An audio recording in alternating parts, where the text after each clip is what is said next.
आइए जानते हैं रावण पुत्र मेघनाद के बारे में 10 खास बातें। ऋषि विश्वश्रवा ने ऋषि भारद्वाज की पुत्री इलाविदा से विवाह किया था, जिनसे कुबेर का जन्म हुआ।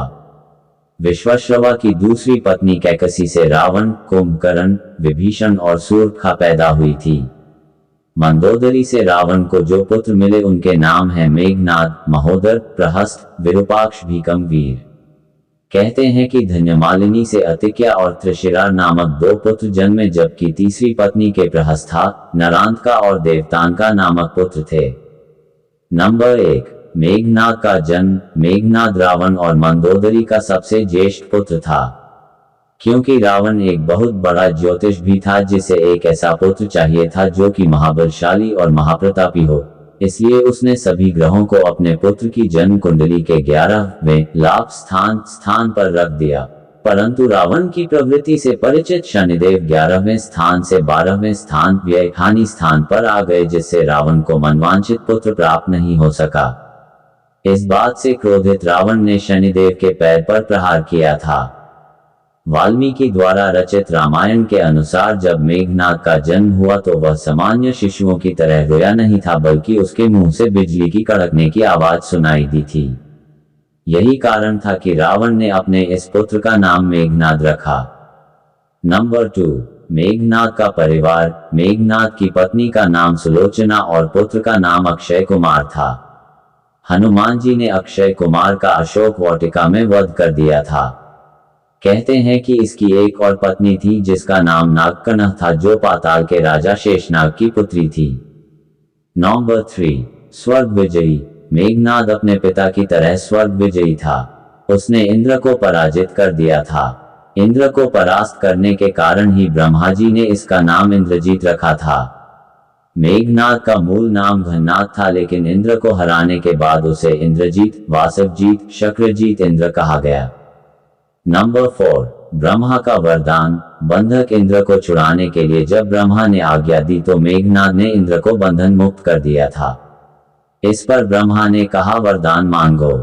तब मेघनाद ने अमरता का वर मांगा, लेकिन ब्रह्मा ने कहा कि ये देने संभव नहीं, लेकिन उन्होंने इसके समान ही वर जरूर दिया। वर अनुसार अपनी कुल देवी प्रत्यांगिरा के यज्ञ के दौरान मेघनाद को स्वयं त्रिदेव नहीं हरा सकते और नहीं मार सकते थे। नंबर 5, मेघनाद के गुरु। मेघनाद ने शुक्राचार्य और साक्षात महादेव से शिक्षा प्राप्त की थी। महादेव शिव से प्रशिक्षण प्राप्त लगभग सभी दिव्यास्त्रों का ज्ञाता बन गया था। किशोरावस्था की आयु होते होते इसने अपनी कुलदेवी निकुंभला प्रत्यांगिरा के मंदिर में अपने गुरु से दीक्षा लेकर कई सिद्धियां प्राप्त कर ली थीं। जब मेघनाद युवा अवस्था में पहुंचा तो उसने कठिन तपस्या के बल पर संसार के 3 सबसे घातक अस्त्र ब्रह्मास्त्र, पाशुपतास्त्र और वैष्णवास्त्र प्राप्त कर लिए थे।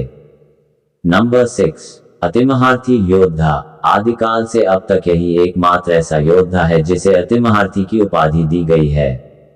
इसका नाम उन योद्धाओं में लिया जाता है जो ब्रह्मांड अस्त्र, वैष्णव अस्त्र तथा पाशुपात अस्त्र के धारक कहे जाते हैं। इसने अपने गुरु शुक्राचार्य के सानिध्य में रहकर तथा त्रिदेवों द्वारा कई अस्त्र शस्त्र एकत्र किए थे। स्वर्ग में देवताओं को हराकर उनके अस्त्र शस्त्र पर भी अधिकार कर लिया था। नंबर 7, पितृभक्त मेघनाद। मेघनाद पितृभक्त पुत्र था। उसे यह पता था कि राम स्वयं भगवान है, फिर भी उसने पिता का साथ नहीं छोड़ा। जब उसकी मां मंदोदरी ने उसे यह कहा कि इंसान मुक्ति की तरफ अकेले जाता है, तब उसने कहा कि पिता को ठुकराकर अगर मुझे मोक्ष या स्वर्ग भी मिले तो मैं ठुकरा दूंगा।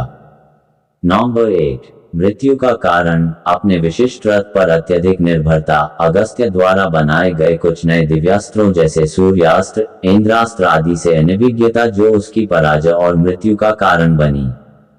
नंबर 9, मेघनाद का वध। कुंभकर्ण के वध के बाद मेघनाद युद्ध में उतरा। पहले दिन के युद्ध में उसने सुग्रीव की पूरी सेना को हिला डाला। राम और लक्ष्मण भी उसकी मायावी शक्ति के सामने बेबस हो चले थे, क्योंकि उसने अपनी कुलदेवी का यज्ञ प्रारंभ करके ही युद्ध घोष किया था, जिसके प्रभाव से उसका रथ अदृश्य हो जाता था। मौका पाकर उसने राम और लक्ष्मण पर नागपाश का प्रयोग किया और दोनों को मूर्छित कर दिया। नागपाश से मूर्छित व्यक्ति अगले दिन का सूरज नहीं देख सकता था। तब हनुमान जी तुरंत गरुड़ भगवान के पास गए और उन्हें लेकर आए। गरुड़ को देख नाग भयभीत हो गए तथा उन्होंने राम तथा लक्ष्मण को मुक्त कर दिया तथा उनकी मूर्छा टूटी। अगले दिन मेघनाद ने अपने शक्ति बाण से लक्ष्मण जी को मूर्छित कर दिया। तब लक्ष्मण के प्राण को बचाने के लिए हनुमान जी लंका से सुषेण वैद्य को उठा लाए। वैद्य ने हनुमान को उपाय बताते हुए संजीवनी बूटी लाने के लिए कहा। उस संजीवनी बूटी से ही लक्ष्मण की मूर्छा टूटी। तीसरे दिन विभीषण के कहने पर लक्ष्मण वहां जा पहुंचे जहां मेघनाद कुलदेवी का यज्ञ करवा रहा था। यज्ञ में कुलदेवी की पूजा करते समय हथियार उठाने की मनाही थी, परंतु फिर भी वहां रखे यज्ञ पात्रों की सहायता से मेघनाद लक्ष्मण से बचते हुए सकुशल लंका पहुंच गया। चौथे दिन मेघनाद को लक्ष्मण ने वीरगति को प्राप्त कर दिया। इसी युद्ध में लक्ष्मण के घातक बाणों से मेघनाद मारा गया। लक्ष्मण जी ने मेघनाद का सिर उसके शरीर से अलग कर दिया और सिर को प्रभु श्री राम के चरणों में रख दिया। नंबर 10, श्री राम मेघनाद की मृत्यु की सूचना मेघनाद की पत्नी सुलोचना को देना चाहते थे। उन्होंने मेघनाद की एक भुजा को बाण के द्वारा मेघनाद के महल में पहुंचा दिया। वह भुजा जब मेघनाद की पत्नी सुलोचना ने देखी तो उसे विश्वास नहीं हुआ कि उसके पति की मृत्यु हो चुकी है। तब कटे हाथ ने लिखकर लक्ष्मण का गुणगान किया। रावण को सुलोचना ने मेघनाद का कटा हुआ हाथ दिखाया और अपने पति का सिर मांगा। सुलोचना रावण से बोली कि अब मैं एक पल भी जीवित नहीं रहना चाहती, मैं पति के साथ ही सती होना चाहती हूँ। तब रावण ने कहा, पुत्री 4 घड़ी प्रतीक्षा करो, मैं मेघनाद का सिर शत्रु के सिर के साथ लेकर आता हूँ। लेकिन सुलोचना को रावण की बात पर विश्वास नहीं हुआ। तब सुलोचना मंदोदरी के पास गई। मंदोदरी ने कहा कि तुम राम के पास जाओ, वह बहुत दयालु हैं। सुलोचना जब राम के पास पहुंची तो उसका परिचय विभीषण ने करवाया। सुलोचना ने राम से कहा, हे राम, मैं आपकी शरण में आई हूं। मेरे पति का सिर मुझे लौटा दे ताकि मैं सती हो सकूं। राम सुलोचना की दशा देखकर दुखी हो गए। उन्होंने कहा कि मैं तुम्हारे पति को अभी जीवित कर देता हूं। सुलोचना ने कहा कि मैं नहीं चाहती कि मेरे पति जीवित होकर संसार के कष्टों को भोगें। मेरे लिए सौभाग्य की बात है कि आपके दर्शन हो गए। मेरा जन्म सार्थक हो गया। अब जीवित रहने की कोई इच्छा नहीं। राम के कहने पर सुग्रीव मेघनाद का सिर ले आए, लेकिन उनके मन में यह आशंका थी कि मेघनाद के कटे हाथ ने लक्ष्मण का गुणगान कैसे किया। सुग्रीव से रहा नहीं गया और उन्होंने कहा, मैं सुलोचना की बात को तभी सच मानूंगा जब यह नरमुंड हंसेगा। सुलोचना के सतीत्व की यह बहुत बड़ी परीक्षा थी। उसने कटे हुए सिर से कहा, हे स्वामी, जल्दी हंसिए, वरना आपके हाथ ने जो लिखा है उसे ये सब सत्य नहीं मानेंगे। इतना सुनते ही मेघनाद का कटा सिर जोर जोर से हंसने लगा। इस तरह सुलोचना अपने पति का कटा हुए सिर लेकर चली गईं। दोस्तों, ये ज्ञानवर्धक जानकारियां आप लोगों को अच्छी लगी हो तो कृपया कमेंट में जय श्री राम अवश्य लिखें। मेरा मनोबल बढ़ाने के लिए चैनल को लाइक, शेयर और सब्सक्राइब कर लें। जय श्री राम।